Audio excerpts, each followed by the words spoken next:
Yo creo que tu condición de periodista y de escritor no le da un carnet. ¿Cómo tú interpretas la decisión de Balaguer de conocer quiénes mataron a Orlando Martínez? Había un poder por encima de Balaguer. Balaguer un día lo definió como las fuerzas incontrolables.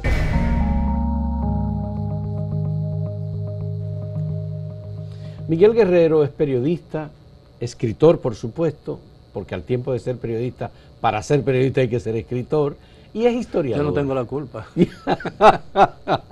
Miguel Guerrero ha publicado muchos libros. Este año, yo creo que, el año pasado sí publicó un libro. En 2020. En el 2020. En el 2021 publicaste uno también. No, lo que pasa es que el de 2020 salió en octubre del 2020. Ya. Y entonces ese fue el de la transición fallida. Exactamente. Y ahora mismo ya va a poner en circulación el miércoles 23 de febrero este libro que se llama Jaque a la Libertad, el derecho de no asociación. Esto tiene mucho que ver con el ejercicio periodístico, con la industria periodística y con un momento muy especial en las relaciones políticas y profesionales de la República Dominicana, porque fue el momento en el que uno de los congresos del Sindicato Nacional de Periodistas Profesionales sacó la conclusión de que había que formar un colegio de periodistas en la República Dominicana. Y se adoptó la concepción de que para el ejercicio periodístico debía hacerse esta creación de un colegio de pertenencia para los periodistas, obligatoria. Y a partir de ese momento la Sociedad Interamericana de Prensa, encabezada por Germán Emilio Ornes, respaldada por Rafael Herrera, y tuvo en Miguel Guerrero uno de los partidarios, digamos, de su punto de vista contraria a la intervención de los profesionales del periodismo en la organización del ejercicio periodístico. Muchas gracias, Miguel.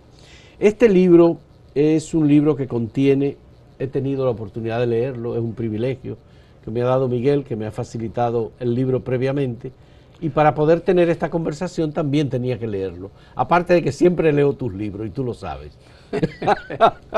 y ha salido ileso. Muchas gracias, Miguel. El miércoles 23, en el auditorio de la Universidad Nacional Pedro Enrique Sureña, a las 6:30 de la tarde se pondrá en circulación este libro. Es un libro que tiene casi 500 páginas, ¿verdad? En total, sí, 540 páginas tiene el libro. ¿Qué es lo que vamos a encontrar aquí, Miguel? Todo aquel que vaya a la puesta en circulación, lo compre allí o lo compre en las librerías, sobre todo en Cuesta Centro del Libro, que es donde va a estar. Sí, y donde realmente es la única librería que realmente existe en la República Dominicana, desgraciadamente. Yo creo que sobre eso, y antes de entrar en el tema de tu pregunta, yo creo que esa es una de las grandes fallas que tenemos nosotros. Yo creo que el Ministerio de Cultura y el Ministerio de Educación deberían hacer algo, deberían insistir en recuperar algo, un valor que se ha perdido en esta sociedad, sí, que es el hábito de lectura. Es decir, los escritores, publicar un libro hoy en día en la República Dominicana es una expresión de ego, porque aquí no se lee. Pero no es un ego, yo creo que es un deseo de compartir puntos de vista, conocimientos, sí, experiencias, claro, pero a lo que quiero, vivencias. Pero a lo que quiero llegar es al hecho de que nadie puede vivir de la publicación de libros. Ni siquiera gente como Bosch y como Balaguer pudieron hacerlo. Vendían sus libros porque había casi la obligación de comprarlos. Incluso el caso particular de Juan Bosch es una demostración de ello. Un escritor conocido universalmente como fue Bosch, sin lugar a dudas, con algunos libros que son clásicos de la literatura dominicana y de la sociología de la República Dominicana, tuvieron que sus partidarios que construirle una vivienda. Bueno, hacer una colecta pública para construir una vivienda. Para construir una vivienda, ¿entiendes? Recuérdate la declaración jurada de Juan Bosch en el momento del golpe de Estado. Bueno, yo relato eso muy profusamente en el libro El Golpe de Estado. Él dejó un testimonio de que incluso lo que le quedaba en el banco, que eran apenas 1000 y pico de pesos, que se reservaba para pagar los muebles de su casa que había cogido a préstamo, a crédito. Siendo presidente de la República. Siendo presidente de la República. Entonces, por eso es que todavía Bosch es un referente moral en la política de ética personal. Sí, de ética personal, exactamente. Okay. Y era un hombre muy terco y pagó el precio de su terquedad. Yo a veces pienso que yo he pagado el mío también, ¿no? Por insistir en posiciones que muchas veces son minoritarias y que van en contra de la corriente. Es decir, a mí yo le tengo mucho miedo a ir a favor de la corriente porque el ímpetu de las aguas a veces te ahoga y te puede destruir. Pero yo creo que recuperar ese hábito, porque en la época que yo estudié, incluso en la primaria, se leía y había una pasión por la lectura. Naturalmente no existía el internet, no existía la televisión, ni Netflix, ni nada de eso, y nosotros los muchachos y los jóvenes teníamos que, si queríamos aprender algo y entender la vida y el mundo en que vivíamos, teníamos que leer. A mí me sorprende que tú eres una de las pocas personas que conozco que recuerda los versos de Rubén Darío, memorizados. Bueno, se me ha olvidado un poco, pero pero sí podía decirte que yo era un fanático de Rubén Darío, para mí el mejor poeta de habla hispana. Fundador del modernismo, del modernismo, sí, con influencia en Europa y en todas partes del mundo. Y él publicó 3 libros, Azul, Prosas profanas y Canto de vida y esperanza.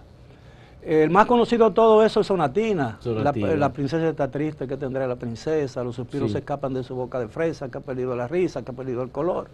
La princesa está pálida en su silla de oro, está mudo el teclado de su clave sonoro y en un beso olvidado se desmaya una flor. Ese es un poema con ritmo, pero a mí el poema que a mí de Rubén Darío que siempre me gustó, eran 2. Uno que comienza diciendo: yo soy aquel que ayer nomás decía el verso azul y la canción profana, en cuya noche un ruiseñor había, que era alondra de luz por la mañana. Eso es una belleza, ¿entiendes? Sí. Eso tiene ritmo, eso es lo que yo llamo poesía. Pero eso tú lo descubriste en la escuela. En la escuela. En la escuela. En la escuela. Yo leía en la escuela y claro, y en el ámbito en que yo me desenvolvía, en mi casa, había una pasión por la lectura. Mi padre, que no era un intelectual, pero era un fanático de Alejandro Dumas.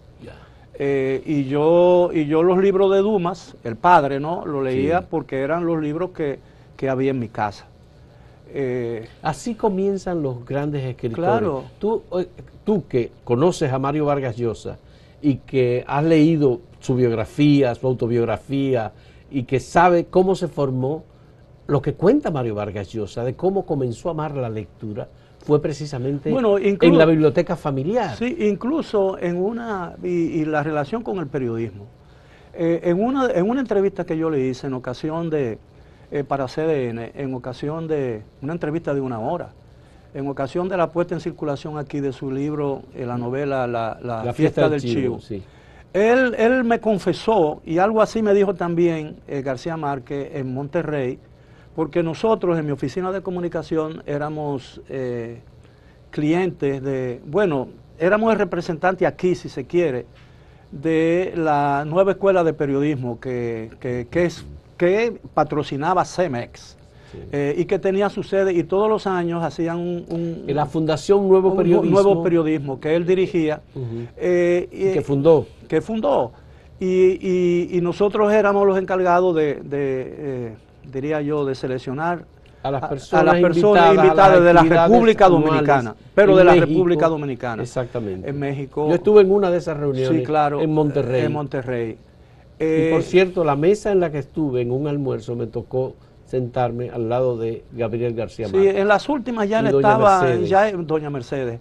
Sí. Mi hija hizo una buena amistad con ellos, porque mi hija vivió mucho tiempo, vivió 6 años después que se casó en Cartagena, y ella se hizo muy amigo de Doña Mercedes, y él llegó a tratar a Lara, porque Lara era su gerente, ese es su primer trabajo en Cartagena, su gerente de alimentación y bebida, porque ella administradora de empresa, ¿no? Se había graduado. Y ella trabajaba para el hotel que se llama Santa Clara, que era un viejo monasterio que adaptaron un hotel bellísimo.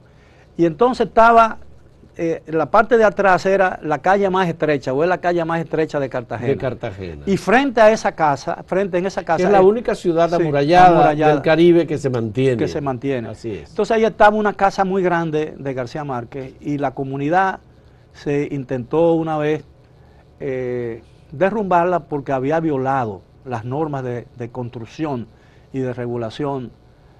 Había una muralla muy alta que prácticamente, diría yo, que no guardaba relación con el entorno. La antigüedad de la ciudad. Y entonces dicen que esa fue una de las razones por las que él se fue y se estableció definitivamente en México, en Ciudad México. Sí. Bueno, pero en Monterrey yo tuve oportunidad de conversar con él.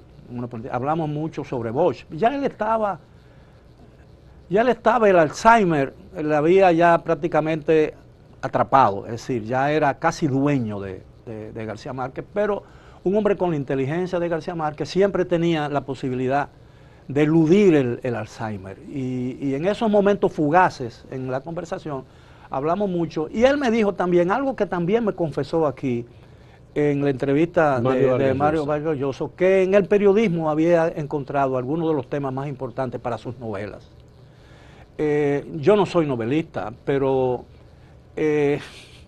yo tengo, no sé, me gustaría hacer una novela, es decir, aquí ese género no se ha cultivado, sino hay solo, además de Enriquillo y el libro de Cestero, sí, La Sangre, es decir, sí, no hay una novela que pueda llamarse la novela dominicana.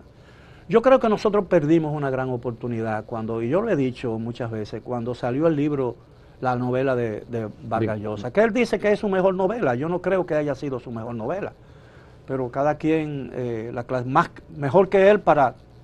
No, pero Mario Vargas Llosa tiene no, pero él dijo, sí, pero él dijo en una oportunidad que era su mejor novela. Y es una de las novelas que más se ha vendido. Claro, lo que pasa es que lo que yo Mario quiero decir, Vargas Llosa trabaja mucho sus textos, sí, se da la libertad. Él tiene un libro que se llama La verdad de las mentiras, sí, sí, porque él trabaja mucho la realidad. Esa novela para nosotros es una realidad, para mucha gente es una ficción, en realidad. Pero mucha gente se indignó por la novela diciendo que él había abusado de su libertad de novelista. De creador, de fabulador. Sí, de fabulador. Pero yo lo que creo que él creó en el tipo ese, ¿cómo llama? Que puso el hombre que... era Urania, el personaje, sí, el personaje, el papá de Urania. Es Urania. Sí, que él había creado un prototipo del servilismo y lo personificó. Pero hay unos personajes en la dictadura, por Dios. Bueno, está bien. Son... Sí, pero lo que te quiero decir es que él, en el tema de la sensualidad de Trujillo, porque hay una escena terrible, ¿no?, en ese libro sobre que demuestra la impotencia de Trujillo, sexual. Claro, sí. Entonces, él quiso crear un prototipo. Y en muchos sentidos, pero es del servilismo. En cuanto a la crueldad y de la era, él lo personificó en Johnny Aves García. Johnny Aves. Cuando él vino en una oportunidad, él tenía una amistad, o debe tener todavía una amistad muy grande con José Israel Cuello. José Israel Cuello. Y él está dedicada a la novela José Israel y a Lourdes. Bueno, la edición dominicana. Yo recuerdo perfectamente que en una cena que nosotros le hicimos en la casa, yo había lanzado el libro, varios libros, no recuerdo, El último día de la era de Trujillo y muchos otros, que donde mencionaba el asunto del terror. Y yo le dije una escena que él narra, que trata de narrarla. Él, naturalmente, como escritor y hombre inteligente, él adornó, porque él usó... Tú le contaste. Sí, una historia. Porque tú habías escrito, y yo recuerdo haber leído igualmente Los últimos días en la era de Trujillo. Pero hay una anécdota ahí muy interesante que yo le conté, que no aparece en el libro, porque y yo creo que yo lo puse en el libro, no recuerdo exactamente. Pero yo había hablado con 3 agentes, que habían sido agentes del CIM, que habían ido con él. Cuando Trujillo lo llevó a Centroamérica a Johnny Aves. A Johnny Aves. Sí. Él tenía, decían algunos de sus colaboradores, que él tenía en su casa, cuando estaba casado con la mexicana, que era una mujer muy áspera y muy violenta, decían que era la única persona que quizás lo dominaba, a quien él le tenía temor. Acuérdate que había una anécdota que decían que era tan terrible que una vez despertaron a Trujillo porque él tenía que llevarle todos los días un informe de inteligencia a Trujillo. Y eso ocurre todavía. Aquí el DNI le lleva todos los días al presidente de la República. Eso ha cambiado. Bueno, bastante, ha cambiado, pero yo he visto algunas de esas cosas. Fausto Rosario y Miguel Guerrero estaban en un sitio, se bebieron y uno de ellos chocó, y hasta esa tontería le ponen todos los días al presidente de la República. Yo creo que eso debe poner loco a los presidentes, ¿no? Toda esa información. Pero decían que él creía en brujería. Pero este presidente puso un abogado, no un militar en eso, bueno, un chivato, tú pero, sabes. Sí, pero como Luis quiera. Soto, yo lo conozco. Oye, sí, pero decían que él tenía un cuartico en México, donde vivía, ¿no? Johnny Aves. Sí, Johnny Aves. Y él tenía una santería, él creía en esos asuntos de santería. Y dice que una vez entraron a darle una información y él estaba muy concentrado en eso. Y que él dijo, con un pañuelito rojo en la mano, que parece que untaba alcohol y se frotaba las manos, dice, antes decían, no, ¿cómo es que decía? Que yo antes desenterraba muertos, hoy los devuelvo. Y se quedaron paralizados, es decir, que yo antes, porque decían que él, en una época, él desenterraba muertos para venderle los huesos a la universidad. A la universidad. A la universidad, todo eso. Y creo que Crazueles lo dice, lo recrea, ¿no? Sí. En sus libros, la trágica herencia del poder personal, que ese es el nombre en español del libro. Del libro de Crazueles. De Crazueles. Entonces, yo le conté eso a Vargas Llosa y se impresionó. Porque ese libro demuestra la forma en que la personalidad de Johnny Aves lo envolvió. E incluso él lo recrea y él pone que el émulo de Johnny Aves era el que tenía Fujimori, ¿cómo se llamaba? Ah, sí, Montesinos. Sí, Montesinos. Vladimiro Montesinos. Vladimiro Montesinos. Sí. Pero bueno, Johnny Aves fue periodista deportivo, trabajó en el Caribe, era técnico en temas de radio, etcétera, de y dicen que una vez cuando él llevó, que tenía esa digresión, ¿no? Que a veces uno salta de un tema a otro, dice que cuando él le llevó, le dijeron a Trujillo, lo despertaron, y le dijeron, ahí está Johnny Aves. Dijo, yo no he hecho nada. No, eso no es posible. Esas son las historias alrededor de todo eso. Bueno, pero de todos modos, vamos a hablar de este libro, Miguel. Hemos hablado una parte introductoria que tú has recomendado sobre el tema de las librerías en República Dominicana. Claro. Y el estímulo desde el Ministerio de Cultura, tú mencionaste. Y de educación también. A la divulgación de libros y a que la gente se empodere con la costumbre de la lectura, que es una muy buena costumbre. Claro. Eso contribuye con la formación y uno no sabe la cantidad de escritores, de poetas, de novelistas, de cuentistas, ensayistas, que se está perdiendo el país precisamente por el poco o escaso acceso. Tú me preguntaste sobre Rubén Darío, ¿verdad? Sí. El poema que a mí y que yo recitaba mucho y que entre los amigos comentaba, es uno que se llama Los motivos del lobo. Los motivos del lobo. Del lobo. A ver. No, comienza diciendo, el varón de corazón de lis, alma de querube, lengua celestial, el mínimo y dulce Francisco de Asís. Está con un rudo y torvo animal, bestia temerosa de sangre y de fuego, las fauces de furia, los ojos de mal. El lobo de Gubia, el terrible lobo, ha devorado pastores y ha destruido todo, ¿entiendes? Entonces Francisco, el santo, va en busca del lobo y le dice, pase hermano lobo, y entonces comienzan a discutir. Al final Francisco le da la razón al lobo. Entonces son historias que se pueden contar. Yo una vez, José Rafael Antigua, para mí el mejor ministro de Cultura que ha tenido el país, ¿no? A pesar de que él tenía una predilección por la literatura, pero no descuidó las otras ramas o los otros géneros culturales. Era natural, ¿no? Por su formación. Una vez él convocó a un grupo de poetas, ¿no? Y que recetaran su propia poesía. Y los poetas dominicanos que fueron ahí tuvieron que leer su poesía. porque hay mucho de eso que no, es muy difícil. Sí, ciertamente. Es muy difícil, primero porque no son poemas, es poesía libre. Sí. No, pero yo sé de gente que conoce y recita la poesía de Aida Cartagena Portalatín, Sí. por ejemplo, o de Manuel del Cabral, por ejemplo. No le hable de Portalatín a Manuel Rueda. Una escalera para Electra, por Sí, ejemplo, pero, que es una novela de... Es muy fácil cuando tú tienes la libertad de escribir. Bueno, yo no quiero decir que no tenga ritmo la poesía, pero hubo un tiempo, porque a ti te debe haber pasado, hay tiempos en que tú tienes predilección por un tipo de lectura, ¿no? Sí, sí, yo hubo en principio mi pasión era la novela. Primero la poesía, cuando yo era muchacho, cuando tú piropeabas a una niña, una muchacha en el malecón, entonces yo vivía cerca del malecón, en la Fabio Fiallo, antigua benefactor. Sí. Y ahí fue que yo conocí a Darío y conocí a otro poeta, César Vallejo. Pero nosotros hemos tenido muy buenos poetas. Sí, sí, claro. Románticos. Sí, tuvimos a Fabio Fiallo, por Fiallo, ejemplo, un tremendo por poeta. la verde alameda, silencioso, íbamos ella y yo. La luna sobre el monte alumbraba. En la fronda cantaba el ruiseñor. Eso es ritmo, eso es poesía realmente. Sí. Pero hay otra. Yo la llamé, no me respondió. Volví a llamarla, no me respondió. ¿Cuándo me responderá? Es un poema. No quiero criticarlo, pero bueno, y después fue la novela, pero ahora a mí la lectura predilecta mía, y no tengo mucho tiempo para otro género, son las biografías y los libros que narran acontecimientos históricos. La del río que blanda, pero qué linda es esta agua que cae de las nieves, es un agua que piensa. Así es. ¿Sí? Manuel del Cabral. Manuel del Cabral. Y vamos a hacer una pausa. Hemos comenzado a hablar de este libro y Miguel no ha querido.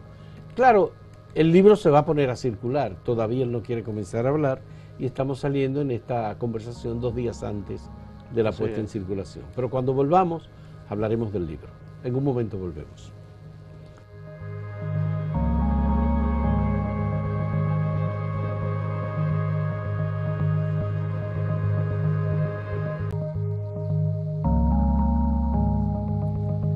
Miguel, muchas gracias por prestarme este libro antes de ponerlo a circular. He leído la presentación de Olivo Rodríguez Huertas, abogado, un hombre muy reconocido y valioso, especialmente en el área del derecho, pero también en el mundo diplomático.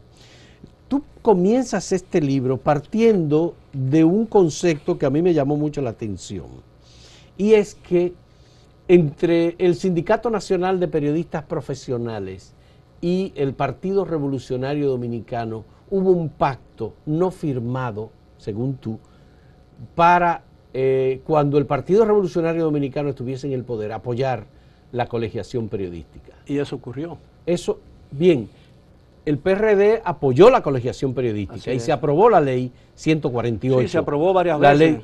No, 2 veces. 2 veces. Dos veces. Y tuvimos colegiación periodística. ¿Pero eso es el resultado de un pacto o era que el PRD como Partido Socialdemócrata simpatizaba con esa corriente? Bueno, y era una corriente que venía del informe McBride, de la UNESCO. Y muchos dirigentes del partido reiteraron eso. Mira, el libro narra 16 años de lucha. Ese problema o esa lucha duró 16 años. En 1975, el sindicato, el entonces Sindicato Nacional de Periodistas Profesionales, hoy Colegio Dominicano de Periodistas, concibió la idea de crear un colegio sobre la base de un colegio que ya existía, el CODIA, que data de 1962. Bueno, en el 70 se hizo el primer Congreso de la Prensa y ahí surge la idea. Bueno, sí, pero... En el 70. Sí, pero en el 75 es que se hace pública la intención y se redacta un proyecto de asunto. Y hubo un acuerdo tácito y no firmado, no suscrito con el PRD, que era un partido de oposición, principalmente de oposición, de apoyarlo a cambio de respaldo del sindicato en el proceso electoral. Eso duró 16 años. Fue aprobado por el Congreso, los medios de comunicación objetaron eso, eso fue a los tribunales, pero finalmente en 1991 ya con Balaguer como presidente, el Congreso definitivamente lo aprobó, quitándole el concepto de la obligatoriedad. Eso fue la ley que creó el colegio. Que creó el que colegio. Definitivamente el Bien, colegio. bien. Mira, el que ve Es el la libro, ley 1091. el que ve el libro puede llegar a la falsa impresión de que yo estoy en contra del colegio. Yo no estoy en contra del colegio. Yo no soy miembro del colegio. Nunca fui miembro del sindicato de periodistas. Yo no creo en carnés. Yo creo que tu condición de periodista y de escritor no lo da un carnet, ni lo da la afiliación a un partido. Especialmente porque el ejercicio del periodismo no es más que una extensión de un derecho consagrado en la Constitución, Pero el derecho a la libre expresión del pensamiento. Pero Entonces, la propuesta venía de una idea de profesionalización del ejercicio sí, periodístico. Claro. Tú mismo dices en el libro que la tradición era, incluso en tu participación, que está aquí relatada en las vistas públicas que se hicieron sobre el tema de la colegiación, que los periodistas surgían primero como mensajeros, bueno, luego como... Bueno, no que surgieran, sino bueno, que muchos de los grandes periodistas... De los grandes periodistas llegaron a la redacción como servicio. Como servicio. No como profesionales del periodismo. Hay muchos periodistas ahora que ocupan líderes del periodismo dominicano hoy en día. No voy a citar los nombres porque no quiero que se malinterprete lo que quiero decir, pero que llegaron al periodismo por vocación. Sí. No porque en lo que yo decía, alguna de las cosas, es que ninguna de las escuelas de periodismo que existía entonces, y creo que todavía las que existen ahora, disponía de la capacidad técnica para adiestrar a los periodistas en el funcionamiento de un periódico. Pero lo que se quería con las escuelas de periodismo era crear una base claro, de conocimiento, de información, yo salí de en el manejo de la comunicación. Eso fue lo que yo estudié en la práctica, que era un poco como se dividieron los periodistas en ese entonces, entre los teóricos, que eran los que le decían a los que habían surgido de escuelas, y los que eran prácticos. Lo que pasa es que había que no habían ido nunca. Había una condición muy discriminatoria. Mira, en esencia, el proyecto lo que decía era que para ser periodista o ser llamado periodista, tenía que poseer un título universitario para pertenecer al colegio. Y además, la pertenencia del colegio, la pertenencia en el colegio, la militancia en el colegio, era lo que, según el proyecto, le daba la condición de periodista. Ser miembro del colegio, que es lo mismo que el Colegio Médico Dominicano, o el Colegio de Ingenieros. Sí, exactamente, pero a eso yo quiero ir.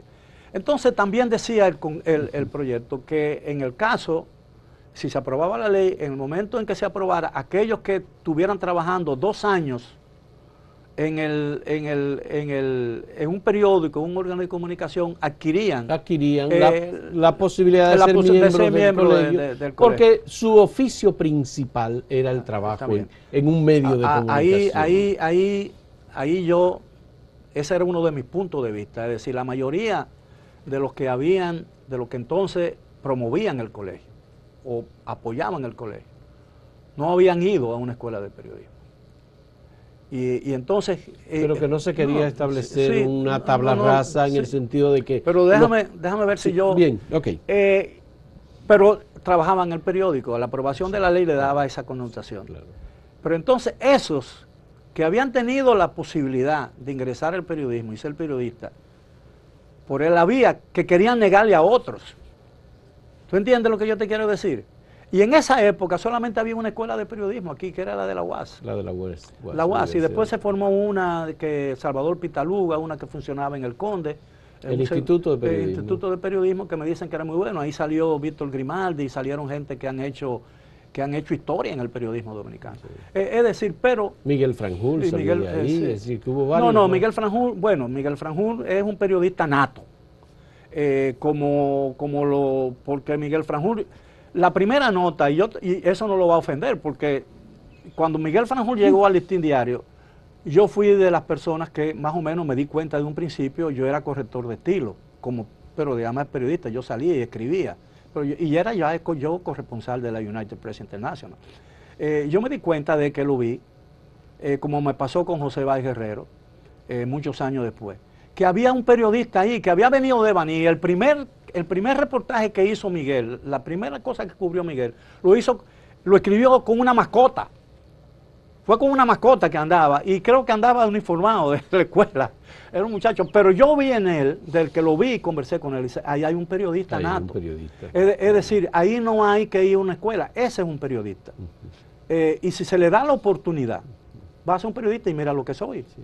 Director Pero de las escuelas de comunicación social y luego ya el paso de los años. Yo no estoy en contra de las escuelas. Pero estaba en contra de la profesionalización. No, yo estaba en contra de la obligatoriedad. Tú decías en tu presentación en el Congreso que las escuelas no tenían capacidad en ese momento para demostrar que los egresados eran periodistas. Exactamente. Porque no tenían formación técnica. técnica. Eso decías tú. Sí, claro, claro. Aquí está. Y eso fue una exposición en una vista pública ante el Congreso. Es decir, yo no estoy en contra de las escuelas. Pero no se estaba negando. Mira, quiero ver el contexto. Sí. El contexto en el que se inicia esa discusión es el contexto de los 12 años de gobierno de Joaquín Balaguer. Sí. Y el doctor Joaquín Balaguer, que aunque tú dices que era un modelo de gobierno porque era tolerante, estaba siempre dispuesto a hablar con los periodistas, pero la sangre de Orlando Martínez todavía estaba caliente. Bueno, está bien, Miguel, que tú no lo mencionas en el libro. Porque no es el propósito del libro. Yo lo menciono el caso si yo voy a narrar una historia de un país, no siempre está eso como un fantasma. Está bien, pero tú dices que Balaguer era un modelo. No, yo no digo que Balaguer era un modelo. Yo digo que en el tema de la libertad de prensa, había aquí plena libertad de prensa.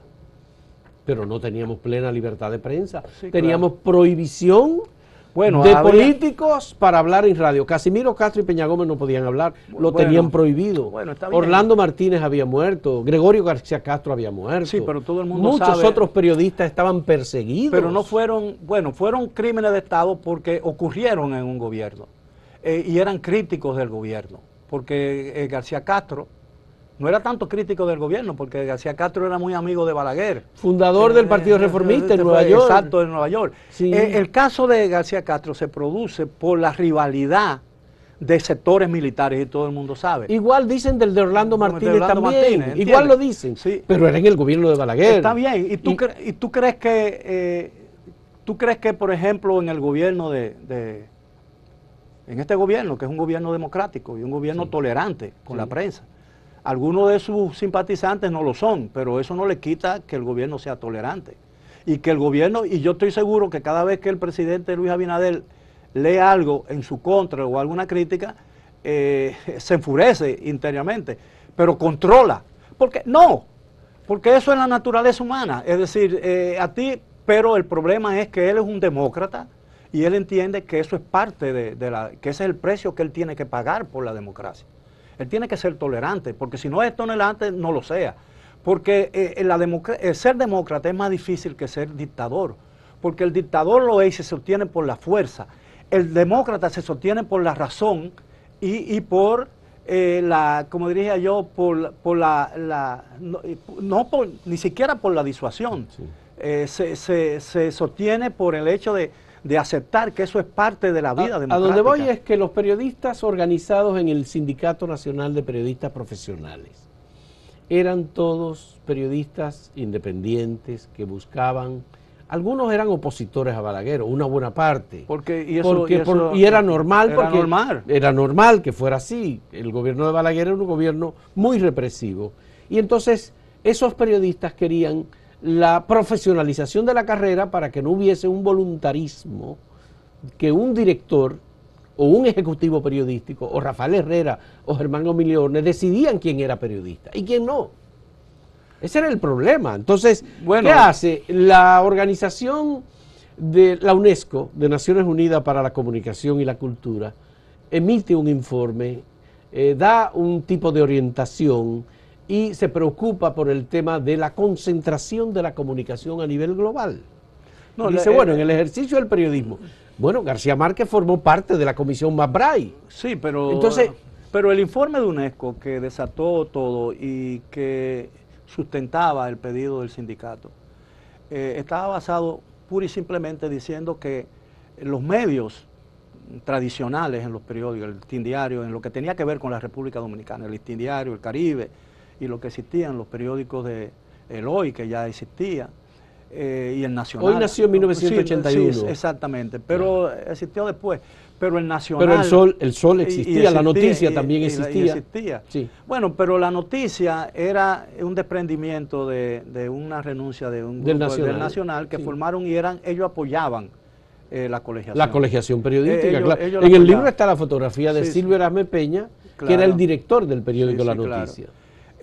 Y yo no critico la posición, yo no critico las posiciones de la gente, yo puedo estar de acuerdo o no de acuerdo con una posición, y yo expongo mi punto de vista, pero los mismos derechos que tenía yo, por ejemplo, de oponerme al colegio, tenían ellos de proponer por un colegio. Lo que pasa es que esta versión, pienso que es una versión, digamos, que recoge el punto de vista tuyo, de Germán Emilio Ornes y de Rafael Herrera sobre el tema de la libertad de expresión y la concentración de la comunicación en unas pocas manos. Mira, yo he dicho hace mucho tiempo que yo no soy imparcial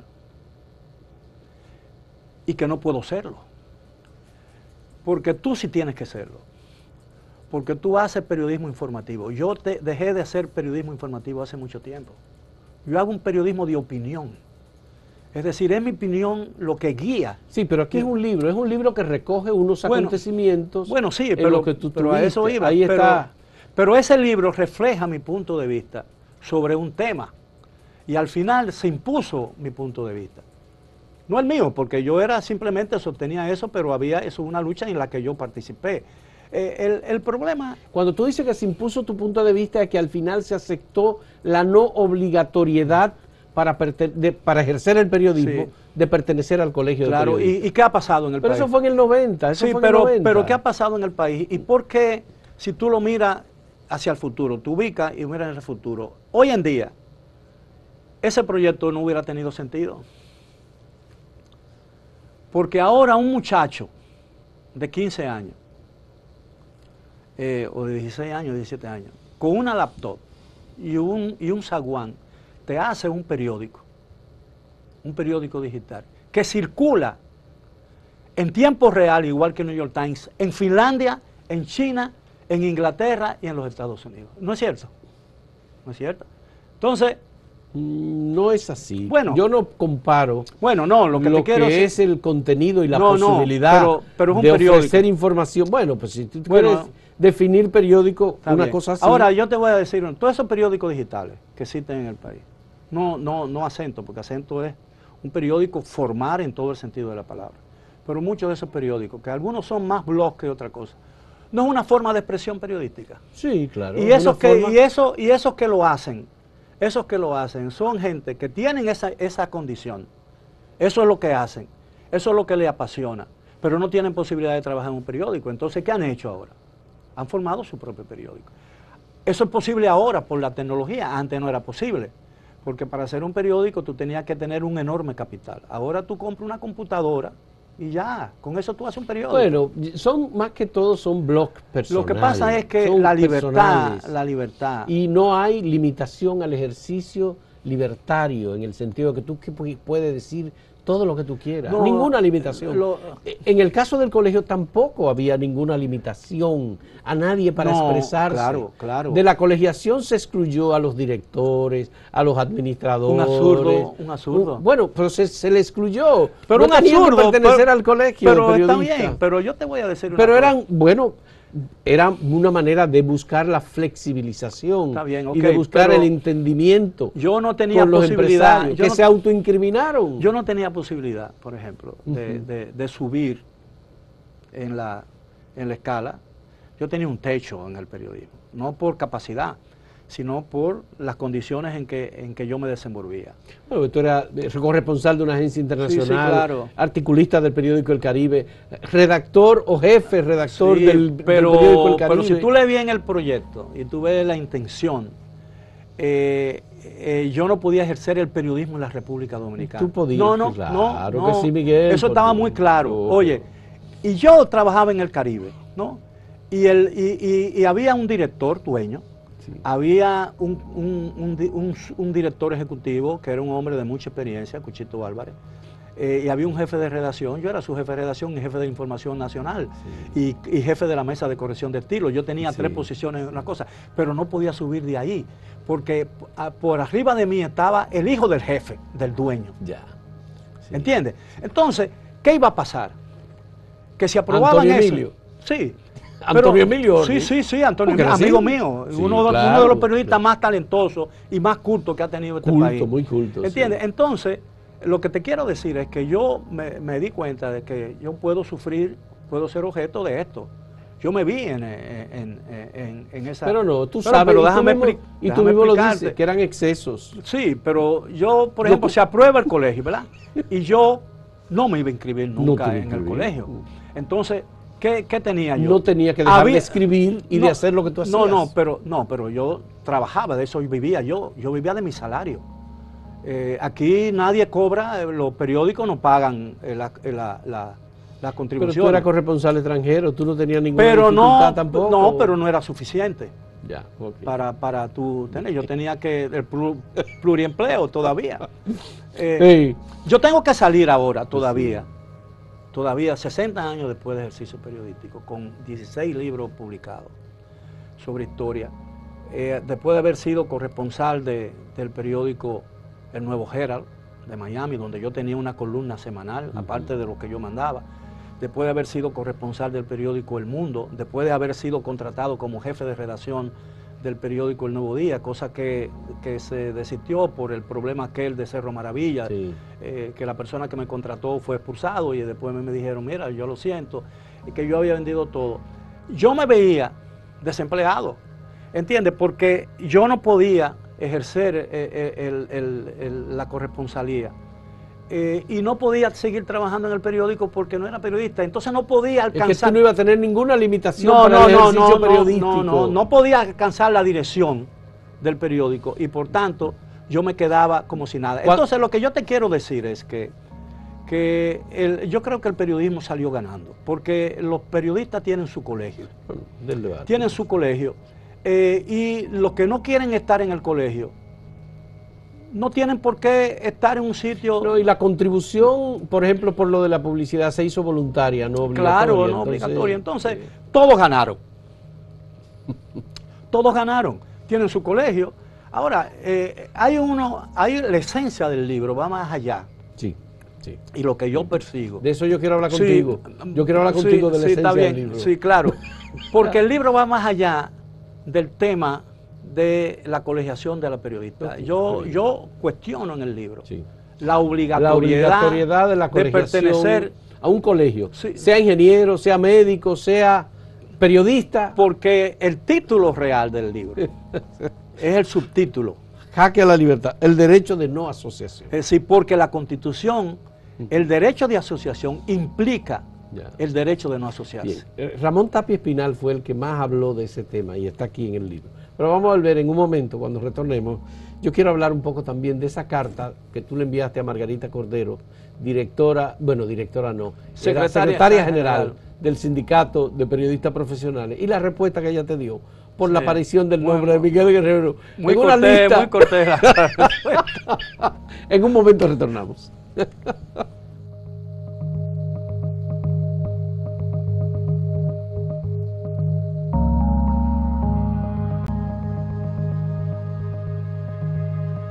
En este libro hay muchos elogios al doctor Joaquín Balaguer como gobernante y en su intercambio no, yo no creo que con los periodistas. Es verdad, Miguel.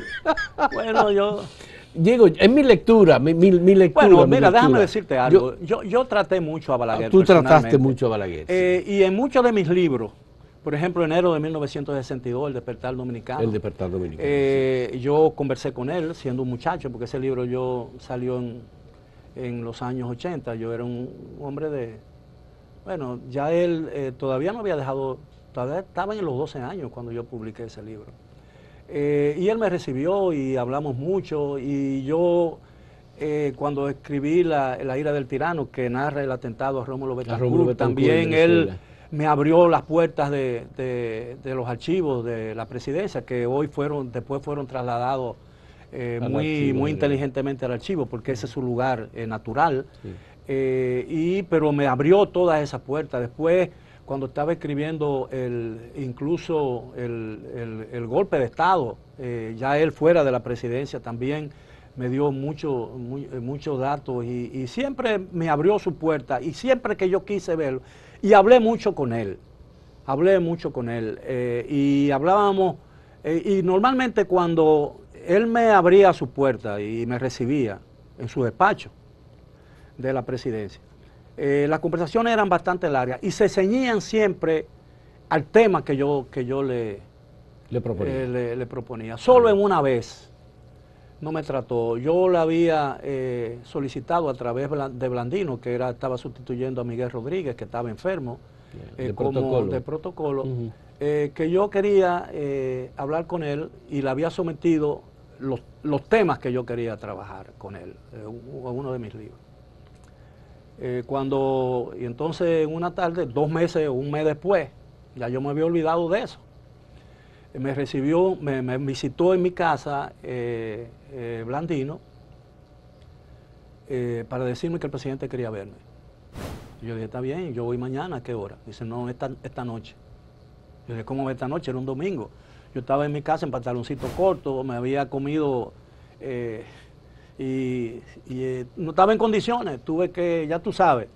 Y fui a las 7 de la noche a Palacio, como me dijeron. Él me recibió como 1 hora después. En Palacio, eso estaba oscuro, los domingos nada más iba él y su corte, ¿no? Y hablamos, y cuando conversamos los primeros 3 o 4 minutos sobre el tema, me dijo que él había dado, entonces la secretaria administrativa era su sobrina, ¿no? Rosa Hernández, y me dijo que le había dado, sí, Carmen Rosa, que le había dado instrucciones que me abrieran nuevamente, me dieran todas las facilidades y todas esas cosas. Yo me frustré, porque yo quería hablar de eso, no buscar papeles, porque yo tenía todos los papeles que necesitaba, o creía que tenía todos los papeles que necesitaba. Cuando yo me estoy despidiendo del presidente, él me dice, quiero pedirle un favor. Y digo, sí, presidente. Dice, y cogió un papel, unos papeles que tenía, eran como 10 o 11 páginas, o 12 páginas, no recuerdo, que tenía en su despacho. ¿Usted me podría leer eso? Cuando me dijo eso me sacudió. Sí. Ya él no podía leer. Ya no, estaba totalmente ciego ya. Yo lo sabía, el país lo sabía.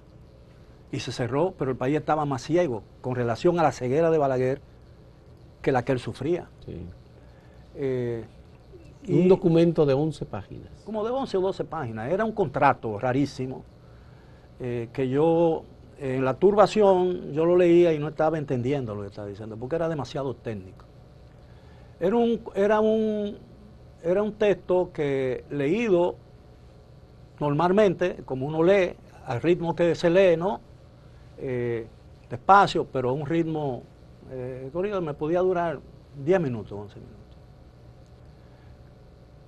Duró cerca de 40 minutos, porque él insistía, por favor vuelva atrás donde dice tal cosa, ¿no? Y yo tenía que volver atrás, y lo reía. Dice, puede sí, insiste otra vez y cosas. Bueno, duró 40 minutos. Ya tú sabes cómo yo me sentía. Sí. La realidad, es decir, fue un momento en que realmente uno vio la orfandad de Balaguer, ¿entiendes? Sí, claro. Su terrible orfandad. Sí. De un hombre de sus condiciones, porque Balaguer era un hombre de condiciones. Le tocó vivir y cooperar con un gobierno porque fue un hombre de su época. La época lo marcó, la época en que vivió lo marcó. Y los 10 años posteriores que llegó demostró que bajo circunstancias diferentes hubiera hecho quizás, y es una especulación mía tal vez, hubiera sido diferente. Porque fue el PRD y el PLD, después de los 10 años, sus acérrimos adversarios, que lo declararon en el Congreso, no yo, sí, que digo ahí que fue un gobierno, el padre de la democracia. ¿Entiendes? Sí. No fui yo que lo declaré. Entonces, cuando yo me iba, ya tú sabes, terriblemente aturdido, oí su voz a mis espaldas, que decía, yo sé que usted es un hombre discreto. Hijo de la chingada. Eso y salí del despacho y me fui corriendo por todo el pasillo del Palacio, porque descubrí no solamente su orfandad, claro, sino a lo que nos exponíamos, claro. con esa gente a su alrededor que uno sabía bien de lo Balaguer, que eran capaces de hacer. Entonces yo le tenía, desde el punto de vista personal, te lo digo, no tengo por qué negarlo, porque incluso gente como Peña Gómez lo decía muchas veces, que yo creo que Balaguer era un hombre muy singular. Muy singular. Era un hombre de una inteligencia tremenda, de una finura también como persona. Un hombre que nunca maltrató a nadie, respetaba a sus adversarios, por lo menos diplomáticamente. Le daba duro, porque eso es la política. La política tú tienes que ser una conjugación y una mezcla de diplomacia y de mano fuerte. ¿Cómo tú interpretas la decisión de Balaguer de conocer quiénes mataron a Orlando Martínez, siendo presidente de la República, no hacer nada y dejarlo a la posteridad? No, es una forma quizás de justificar una de sus grandes debilidades, porque la gente cree, mira, una vez Leonel Fernández dijo, cuando le preguntaron sobre la corrupción, dijo que si él condenaba la corrupción le daban un golpe de Estado. Eso salió en Wikileaks. Sí, claro. Y dijo una vez, y recientemente vi en una entrevista que le hizo Julio Jacín ¿cómo se llama? Ramón Alburquerque, que estaba contando cosas que no se conocen en este país y que alguien debería investigarlo, porque me asombró. Yo digo, ahí hay una historia no contada de un valor tremendo para la historia dominicana, porque ese sí fue un testigo de primer orden y de primera fila. Él fue un testigo de palco en momentos estelares de la historia reciente de la República Dominicana. Y él dice que en una reunión, cuando se estaba discutiendo el pacto de 1994, y estaban ahí, que surgía una cosa y no se sabía, y el país estaba a un tris de una revuelta y de un desorden institucional y quizás de una guerra civil, que solamente el buen sentido de gente como Peña y del propio Balaguer y de la gente que evitó y alcanzó eso. De Peña especialmente. Bueno, no, y de Balaguer también, porque Balaguer se dio, ¿entiendes? Se dio porque tenía que ceder. Pero hay gente que se aferra a eso y eso es la tragedia, ¿entiendes? Entonces era un hombre equilibrado dentro de la situación y eso hay que reconocerlo como lo era Juan Bosch y lo eran otros en situaciones difíciles. Sí, pero esa situación particular, bueno, con un periodista, tú como periodista, él sabía quién mató a Orlando. Sí, no, pero lo tenía en sus manos. Pero lo que te quería decir es que ahí dice, Alburquerque dice que en un momento dado, cuando estaban discutiendo, Balaguer le dice, bueno, pero ustedes saben que yo puedo hacer muchas cosas, pero no puedo hacerlo todo. Porque el poder tiene, aún el más grande de los poderes tiene un límite. Y no el límite de la prudencia, ni el límite del buen sentido, sino el límite que impone la realidad. Y es la realidad que condiciona. Por eso yo siempre he dicho que el error de los políticos, y lo estamos viendo ahora en este momento político, es que yo siempre he dicho que el grave error que cometen los líderes políticos dominicanos es que creen que y eso lo estoy diciendo yo, es una letanía en mis labios, que el país que conocen en campaña, creen que es el mismo que van a encontrar en el Palacio Nacional cuando llega. Y se encuentran con una terrible realidad, inconmovible, que no la pueden cambiar. Y entonces comienzan a ceder, este es un mentiroso, este no hizo nada, porque dice un viejo proverbio tibetano, creo, que dice, los pájaros se cazan por las patas, los hombres por las palabras. Sí. Me gustaría saber, este libro tiene como fundamento la idea de pero que tú me preguntaste, perdón, tú me preguntaste para que no crea la gente que yo estoy eludiendo una. No, te lo pregunté dos veces. Sí, no. Lo de cómo tú interpretas la decisión de Balaguer probablemente de no tomar ninguna decisión sabiendo quién había matado a Orlando, siendo él presidente de la República. Bueno, mira, había en esa época, creo yo, y esta es una especulación mía, una interpretación mía, yo no lo sé, probablemente no podía, por eso te digo ese cuento, yo puedo hacer muchas cosas, pero no lo puedo hacer todo. Había un poder por encima de Balaguer. Balaguer un día lo definió como las fuerzas incontrolables, ¿te acuerdas? Que era una forma también de eludir su responsabilidad. Yo no voy a hacer nada porque esas fuerzas están por encima de mí. No lo creo totalmente, pero quién sabe. ¿Quién sabe?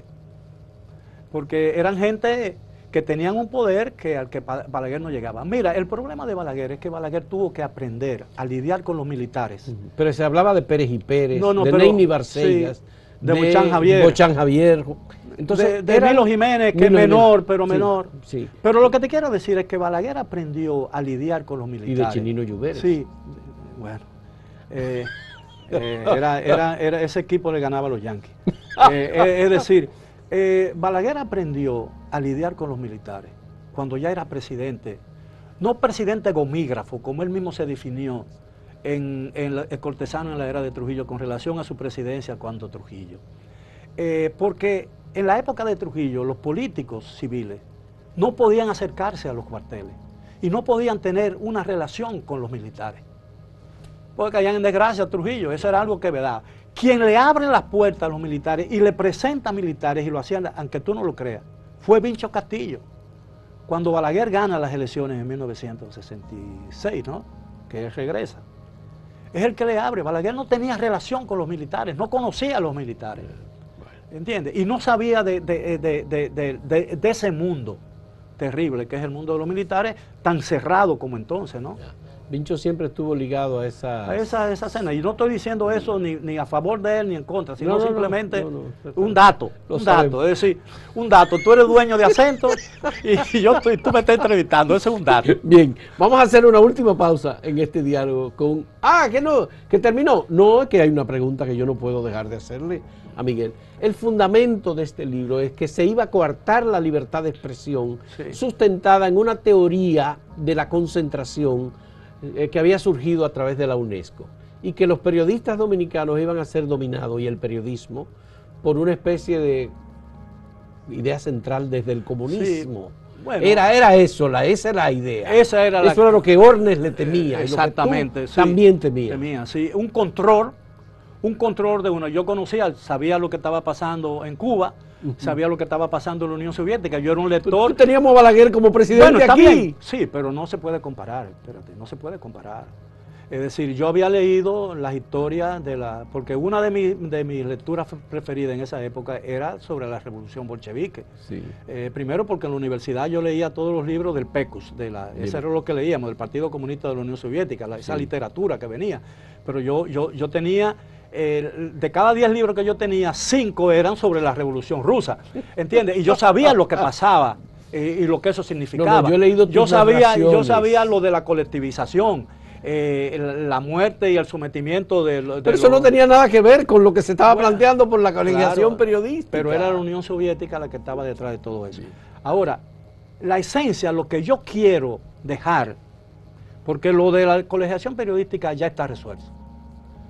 Hay un asunto por resolver, y es que es una discusión demasiado dilatada en este país, inexplicablemente dilatada. Tú lo dices en el libro, sí. Es decir, ¿por qué un médico y por qué un abogado que se gradúa y un ingeniero que se gradúan tiene que pertenecer a un colegio? Tiene que pertenecer a un colegio para poder ejercer de lo que él vive y para poder ejercer de lo que él estudió. Son diferentes tipos de organización, con autorización para la regulación del ejercicio. Mira, incluso tengo entendido que el exequatur de alguna de esas colegiaciones tienen que solicitarse al Poder Ejecutivo. No se solicita, todo el mundo tiene que tener un exequatur. Sí, pero antes lo daba el Poder Ejecutivo, ahora lo solicita el colegio. Ya. Bueno, muchas gracias, Miguel, por la compañía y por este diálogo. Por la poesía también, ¿eh? Ah, bueno. Y muchas gracias a ustedes por acompañarnos.